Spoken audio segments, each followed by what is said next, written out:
Pour parler politique, cette semaine, elle remplace avec joie pour nous Emmanuelle Latraverse, mais on va quand même avoir Emmanuelle un peu plus tard. Et là, Stéphanie, j'aimerais dire que lundi, tu nous l'avais dit, Geneviève Guilbeault s'en va aux affaires municipales. Tu avais raison. Eh oui, ça s'est confirmé. Dans les dernières heures, il y a eu plusieurs rumeurs, plusieurs confirmations.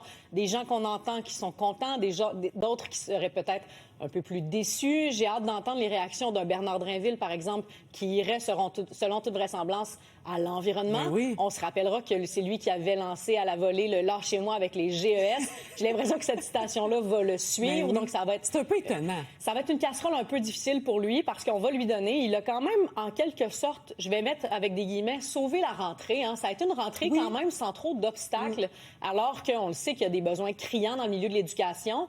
Je trouve que d'un point de vue communicationnel, il a quand même réussi un petit tour de force. Et là, qu'il s'en aille à l'environnement, j'ai l'impression qu'il doit voir ça quand même comme une certaine démotion, parce que pour lui, l'éducation, c'est quand même une fonction régalienne de l'État. Donc, j'ai hâte d'entendre... On entend normalement moins la personne qui est ministre de... Oui, de l'environnement. C'est quand même un peu moins... T'es un peu moins sur les feux de la rampe, donc. OK. Alors, vas-y avec les rumeurs ou ce que tu sais. Oui. D'abord, première ministre. Oui. En fait, dans toutes mes discussions depuis hier, puis honnêtement, j'ai l'oreille qui chauffe à quel point j'étais sur le téléphone avant qu'on se parle ce matin. Merci beaucoup. Ça me fait plaisir. Mais, je n'ai entendu aucun nom associé au titre de vice-premier ou vice-première ministre du Québec. À plusieurs reprises hier, on m'a laissé entendre que ce poste-là pourrait être laissé vacant. Ah, oui. Ça fait quand même un moment, là, ça fait des décennies que ce poste-là est comblé. Il faut savoir que c'est un poste qui est quand même symbolique, dans la mesure où s'il n'y a pas de vice-premier ministre ou de vice-première ministre, le numéro 2 de l'État, si François Legault n'est pas là ou indisposé, c'est le ministre des Finances qui remplit la fonction. Donc, ce serait un Éric Girard, potentiellement, qui serait le numéro 2 de l'État. Je vois à ça plusieurs choses. Geneviève Guilbeault, on le sait qu'elle pourrait avoir des ambitions de devenir première ministre ou chef de la CAQ un jour. Je pense qu'on a voulu éviter de faire une nomination qui fait juste rajouter du tumulte puis de la tension à l'interne du nouveau Conseil des ministres. C'est déjà tendu avec un remaniement, c'est déjà tendu avec des expulsions, des départs. Pas besoin de se rajouter une chicane pour le poste de VPM, donc de vice-première ministre. Donc, le premier ministre aurait fait le choix de ne pas nommer personne. En tout cas, pour l'instant, c'est l'information que j'ai. Ça se confirmera à 14 h cet après-midi. Mais ce que j'entends, c'est qu'il n'y a personne qui, pour l'instant, occuperait la fonction de vice-premier ministre ou de vice-première ministre. Très bien. Conseil du Trésor? Oui, Conseil du Trésor, il y a un nom qui circule avec beaucoup d'assurance et c'est celui de France-Hélène Duranceau. Toi et moi, on en a parlé plus tôt cette semaine. Je t'ai dit que c'était l'une des 3 femmes que je voyais prendre du galon. Si la rumeur se confirme, France-Hélène Duranceau, c'est quelqu'un qui est très apprécié du premier ministre, qui est proche du premier ministre au point de vue personnel.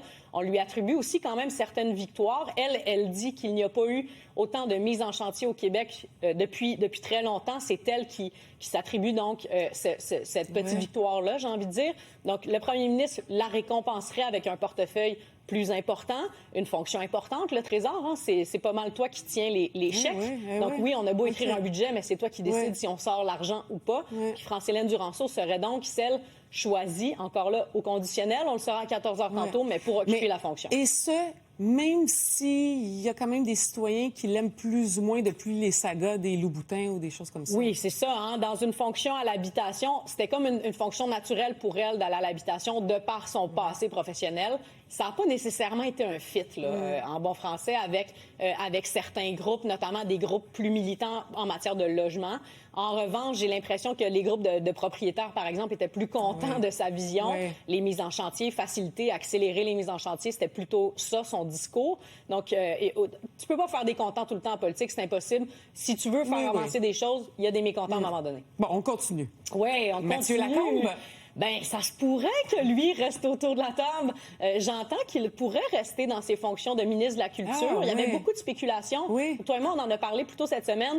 Moi, je voyais peut-être un Mathieu Lévesque dans la région de l'Outaouais prendre un poste de ministre ou de ministre délégué, à voir s'il pourrait y avoir 2 postes dans la région de l'Outaouais. Mais les informations que j'ai en date de ce matin seraient qu'il reste autour de la table du Conseil des ministres et qu'il conserverait le portefeuille de la culture. J'ai envie qu'on parle aussi de 4 petits nouveaux venus que j'entends. celui d'Éric Girard, appelons-le 2, celui du Saguenay-Lac-Saint-Jean, qui pourrait donc faire son entrée au Conseil des ministres pas plus tard que tantôt, Jean-François Simard aussi, Donald Martel et finalement Samuel Poulin. Samuel Poulin, on en a parlé, c'est un jeune député de la Beauce qui, depuis 7 ans maintenant, est adjoint parlementaire. Il a occupé des fonctions, notamment à la jeunesse auprès du premier ministre. Et il s'est illustré avec le prix du pétrole. C'est quelqu'un qui est apprécié du premier ministre, mais surtout, il est en Beauce. En plus, en fait, pas surtout. Oui. En plus, et on doit garder la Beauce. La Chaudière-Appalaches, c'est une région qui est névralgique pour la CAQ. La CAQ voudrait surtout pas perdre un siège au Parti conservateur ou au Parti québécois. Je nomme ces deux-là parce qu'ils sont vraiment dans des bonnes postures pour faire des gains dans la région de Chaudière-Appalaches. Et Samuel Poulin, c'est donc un député sur lequel le premier ministre va miser beaucoup. C'est un gars de terrain, c'est un gars qui est connecté à sa base, donc, dans la région de la Beauce. C'est une belle nomination, je pense, de la part du premier ministre. Et donc, si tu fais un pas de recul, tu regardes tout ça, est-ce que tu dis c'est un bon remaniement? Est-ce qu'on a beaucoup brassé les cartes ou peu? Bien, écoute, on a brassé quand même les cartes, mais les fonctions, disons, historiquement et traditionnellement plus nobles de l'État, j'ai envie de dire finance, santé et économie, c'est 3 ministres qui restent. Éric Girard, ou qui resteraient. Éric Girard, Mme Fréchette, et Christian Dubé, merci. Donc, ces 3 ministres-là restent. Donc, ça envoie le signal d'une certaine continuité. Moi, j'ai hâte de voir 2 choses. 1, est-ce qu'il y aura la répartition régionale? Parce qu'il y a plein de trous, en fait, dans la liste qu'on vient de mentionner. La Abitibi, par exemple. Ça, c'est 1. Et ensuite, j'ai envie de voir, ça va être quoi les mandats? Parce qu'au-delà des personnes, au-delà de la taille du Conseil des ministres, ce qu'on veut savoir, c'est quoi vos priorités pour la dernière année? Parce que rebrasser des cartes, là, ça dure un temps. Là, on est dans la frénésie, on en parle, c'est intéressant, c'est comme notre Super Bowl politique. Mais n'empêche que dans la vraie vie, ce qui va faire la différence, c'est est-ce qu'on va aller chercher des gains, puis ça va être quoi vos priorités? Ça, on va le savoir un peu tantôt, mais surtout le 30 septembre prochain, parce que ce qui s'en vient, c'est un discours donc du trône, un discours d'entrée de la session parlementaire du premier ministre Legault, qui va nous annoncer c'est quoi ses priorités pour la prochaine année et quelles priorités il distribue à ses ministres, et qu'on arrête de s'éparpiller, qu'on arrête de faire des bourdes, puis qu'on se concentre sur c'est quoi les priorités des Québécois.